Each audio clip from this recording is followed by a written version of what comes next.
All right, Robstown fans, welcome to episode 2 of the Robstown Sports Report.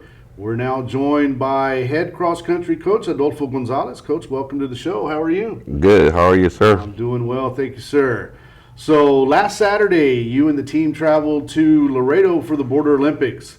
Looked like we had success as a team and individually. What were the results and how pleased were you? Yes, our team did very well. Our top runners did very well as well, even though we had a mishap with our boys' course.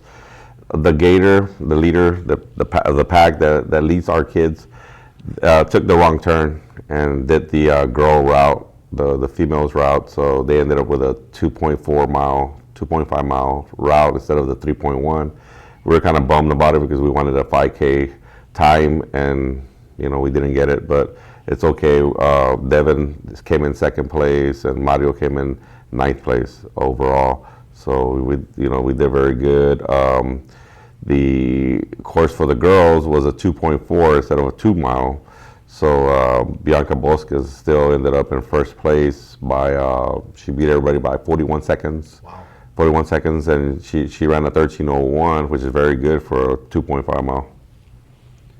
And is there any difference in the distance of the races from meet to meet or regular meets as opposed to district or regional? Yeah, well, it's supposed to be a 3.1 to 5K for the boys at every meet, but a lot of the meets around here, they go 3 miles. They're missing that 0.1, which is about 150 meters, maybe 160 meters, less than what we do in region and state. But it's all good. The girls, it's always a 2 mile, give or take. Sometimes it's a little bit off by less or more, just like this past weekend. Okay, so this Saturday, teams will be traveling to Corpus Christi for the By the Bay run at Cole Park. What do we know about the course there? Well, it's been probably about 10 years, 9 or 10 years if I haven't been to that course there. But they do run it by Corpus Christi Shoreline Drive. So it's kind of like a concrete, little bit of a slope going down Shoreline Drive.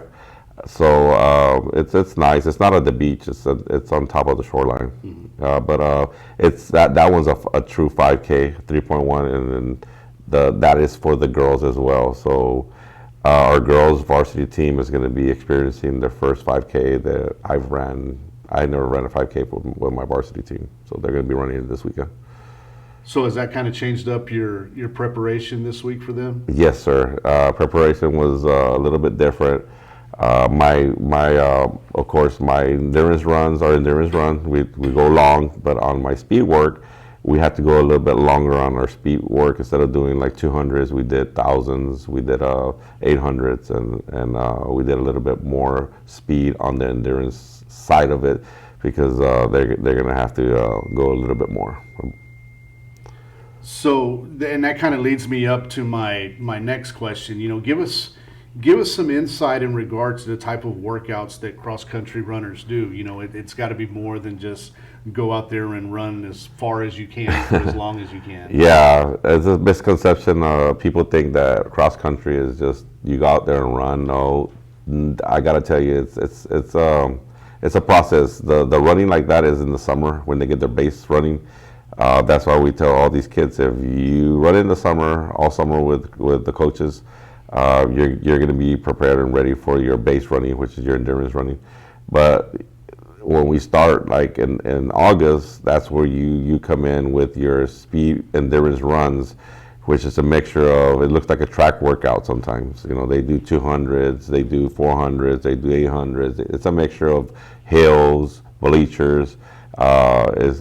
It's a little bit different as you go, the phases as you go. So we're in phase 2 right now. There's 3 phases to it.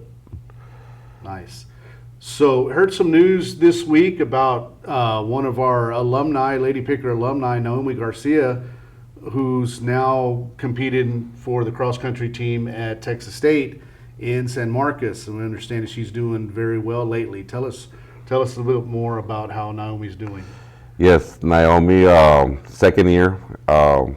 This is second year going in with Texas State University. She is now on a full ride scholarship. She earned it. She has 2 records there at Texas State. So her training in the summer basically our same training that we do, she does. That's why our kids have been doing so well. We ended up going mileage. We did high mileage this summer. So our kids are prepared for any race, they even for that 5K that we're going to get. But going back on Nyomi, she's doing very well. She got 4th place this last meet. She's their 2nd fastest runner right now for the team, for her team. So like we expect a lot coming from her as we go. That's awesome. That's awesome. Well, Coach, thank you for joining us again. Best of sir. luck to y'all in Corpus this Yes, sir. weekend. Go Yes, Red. sir. Thank you. All right, we'll be right back with Robstown Cotton Picker head football coach Travis Crowley.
And welcome back to the Robstown Sports Report here on Picker Nation News.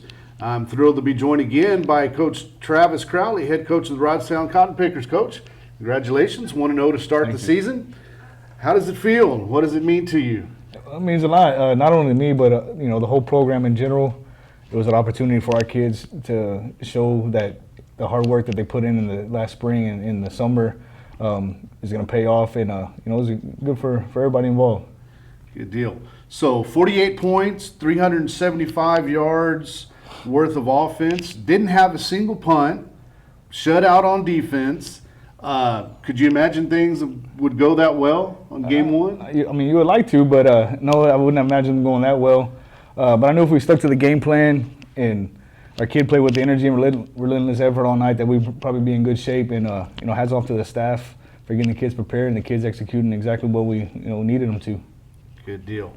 So 6 different ball carriers during the game, over 200 yards rushing, 4 touchdowns. Was this more a product of, protecting the lead and running the clock down, or was this a concerted effort to be more balanced between run and pass? I think a little of both.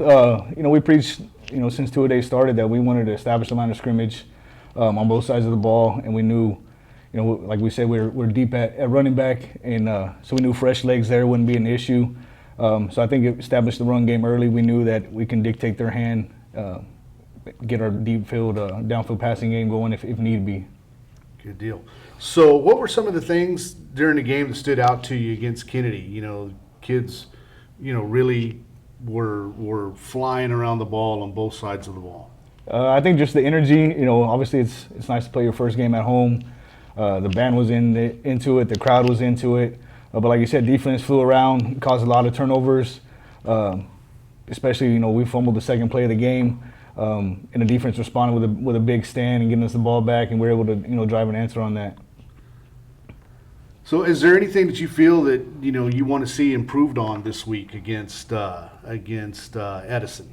Ball security, like I said, we had three turnovers, we had 3 fumbles that we lost that luckily didn't end up hurting us throughout the game. But we got to, sure things up on that. We had an extra point block in the kicking game as well. There's some things that we definitely had to work on this week.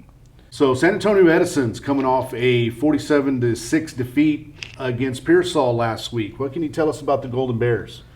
They're a big physical team up front on both sides of the ball. Their defensive line, gets a lot of penetration if you allow them. Offensively, they run a lot of different formations, cause confusion on, for our defense. So we're going to play, sound football, line up right, and things to take care of themselves.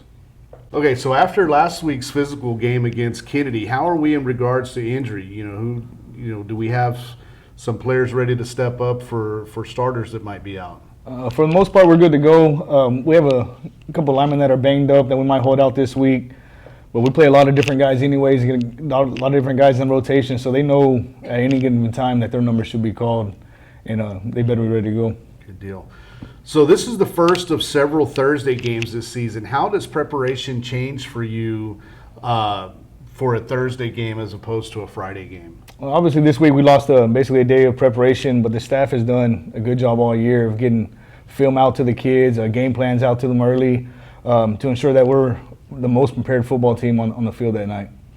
All right, Coach, good luck against Edison. Best of luck, and hopefully no more injuries. Yes, sir. Thank you. Go Red. Go Red.